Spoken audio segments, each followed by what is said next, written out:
जय जोहार और नमस्कार संगवारी हो। स्वागत है आप सभी का छत्तीसगढ़िया न्यूज में एक बार फिर से। चलिए जानते हैं छत्तीसगढ़ की 10 महत्वपूर्ण काम की खबर जो आपके लिए जान लेना जरूरी होता है, जिसमें आज की पहली बड़ी खबर है।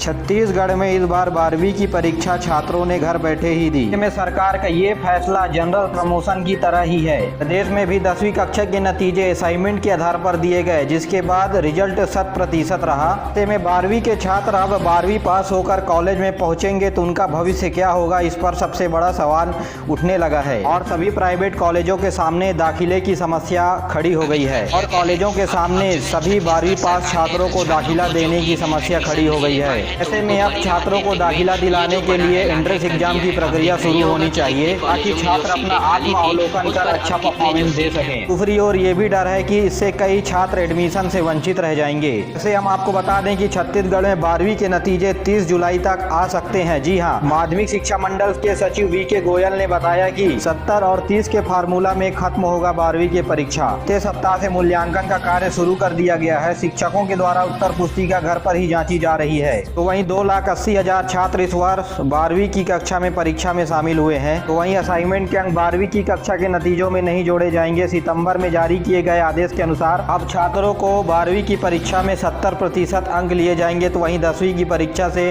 30% अंक लिए जाएंगे। दोनों को जोड़ करके 12वीं के फाइनल रिजल्ट बनाया जाएगा। यहाँ आपको बता दें कि केंद्रीय बोर्ड के द्वारा भी ऐसा ही फैसला लिया गया है, जिसका अनुसरण करते हुए माध्यमिक शिक्षा मंडल ने भी फैसला ले लिया।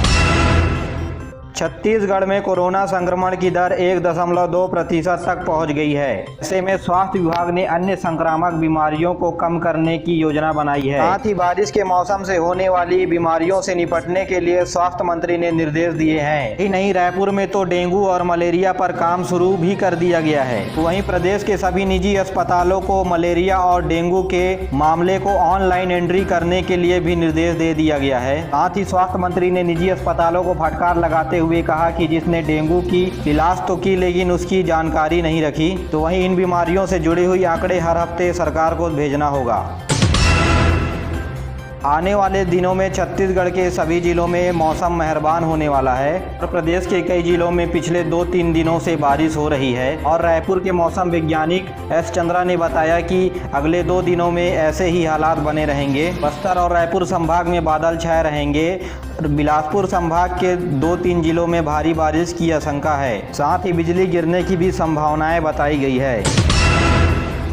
देश में कोरोना की तीसरी लहर की संभावनाओं को देखते हुए अंबिकापुर में आईसीएमआर की टीम लोगों में एंटीबॉडी एलिमेंट की तलाश में जुड़ी हुई है। यह टीम 500 सैंपल कलेक्ट करेगी, जिन्हें टेस्टिंग के लिए चेन्नई वायरोलॉजी लैब भेजा जाएगा। इस सैंपल में 6 से 9 साल तक के बच्चों के साथ अलग अलग वर्ग के लोग शामिल हैं। इस सैंपल की जाँच में ये पता लगाया जाएगा कि लोगों में एंटीबॉडी डेवलप हुए हैं या नहीं वैक्सीन लगवाने के बाद। छोटे बच्चों को ट्रायल करने के लिए आपको बता दें कि उन्हें भी ट्रायल वैक्सीन लग चुका है। आईसीएमआर की टीम छत्तीसगढ़ के 3 जिलों में सर्वे कर रही है। कवर्धा में सर्वे करने के पश्चात 17 सदस्यीय टीम अंबिकापुर पहुंची। इसके बाद टीम बस्तर जाएगी। लोगों में एंटीबॉडी एलिमेंट तलाशने के साथ साथ ये पता किया जाएगा कि पहले वे कोरोना संक्रमित हुए थे या नहीं, और साथ ही वैक्सीनेशन के आंकड़े भी जमा किए जा रहे हैं। उड़ीसा के पुरी में अगले महीने 12 जुलाई को रथ यात्रा है। सुप्रीम कोर्ट के गाइडलाइन के मुताबिक इस वर्ष भी बिना भक्तों के रथ यात्रा निकाली जाएगी। भक्तों की भीड़ न लगे इसलिए बिलासपुर रेलवे जोन से होकर जाने वाली 12 जोड़ी ट्रेनों को आधे रास्ते में ही रद्द करने का फैसला लिया गया है। 24 जून से 21 जुलाई तक अलग अलग तारीखों के बीच ये ट्रेनें रद्द रहेंगी। अधिकांश ट्रेनों को खुदरा रोड में ही रोक दिया जाएगा और सभी ट्रेनें खुदरा रोड से गंतव्य जगह तक चलेगी।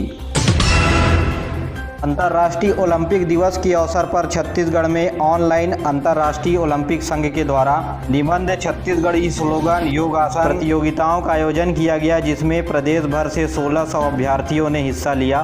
फर्स्ट, सेकेंड, थर्ड आए प्रतिभागियों को नगद पुरस्कार के साथ स्मृति चिन्ह और प्रमाण पत्र भी दिए गए। मोतीबाग में वर्चुअल रूप से आयोजित इस प्रतियोगिता में खेल मंत्री उमेश पटेल और शिक्षा मंत्री भी शामिल हुए। छत्तीसगढ़ में स्कूल शिक्षा एक बड़ी चुनौती से जूझने जा रही है। 1.25 साल से लगे लॉकडाउन के चलते प्रदेश में 500 प्राइवेट स्कूल बंद हो गए हैं और कई पालकों ने तो फीस भी नहीं दिए, जिसके चलते छोटे और मंझले स्कूल में ताले लग गए। प्रदेश सरकार के द्वारा खोले गए आत्मानंद इंग्लिश मीडियम स्कूल के चलते भी कई निजी स्कूलों को बड़ा झटका लगा है।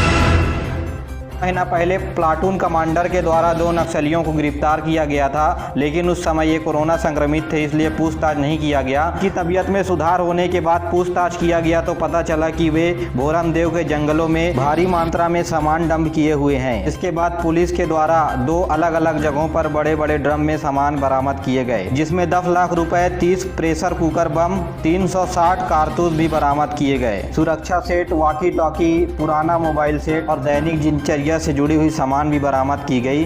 दोनों नक्सलियों से पुलिस प्रशासन ने समाज के मुख्य धारा से जुड़ने की अपील भी की। छत्तीसगढ़ में एकमात्र कुशाभाऊ ठाकरे पत्रकारिता एवं जनसंचार विश्वविद्यालय की प्रशासनिक भवन के मुख्य द्वार का नामकरण एवं पुस्तक विमोचन दोपहर 12 बजे संपन्न हुआ है। इसमें फैसला लिया गया कि पत्रकारिता विश्वविद्यालय के प्रशासनिक भवन के मुख्य द्वार का नामकरण संत कबीर दास के नाम पर किया जाएगा।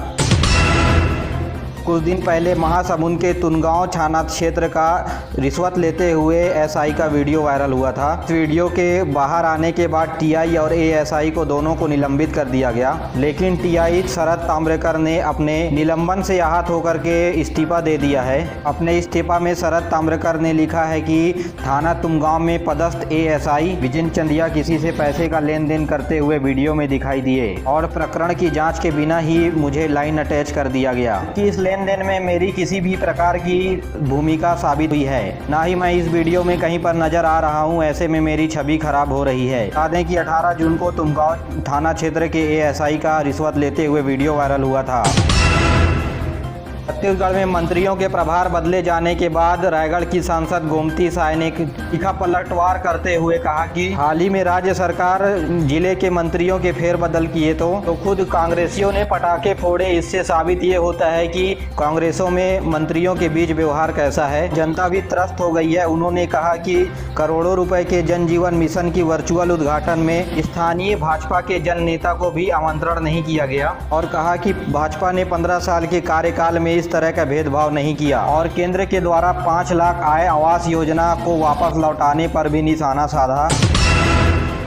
बीते शाम छत्तीसगढ़ में बीजेपी विधायक दल की बैठक हुई, जिसमें प्रदेश के भाजपा के राष्ट्रीय महामंत्री भी शामिल हुए। तो मानसून सत्र में प्रदेश सरकार को घेरने पर चर्चा की गई, जिसमें छत्तीसगढ़ के भाजपा के प्रदेश अध्यक्ष विष्णुदेव साय तथा मंत्री भी शामिल रहे। बैठक के बाद रमन सिंह ने कहा कि सरकार 2.5 साल में भी असफल रही है। केंद्र की राशि से राज्य की फ्लैक्सी योजना चलाई जा रही है। रायपुर में गांजा तस्करों का बड़ा खुलासा हुआ, जिसमें जिले के 2 थाने के द्वारा 300 किलो गांजा बरामद किया गया। जब्त गांजे की कीमत 10 लाख रुपए बताई जा रही है। 7 गांजा तस्कर और 1 गाड़ी धरी गई है।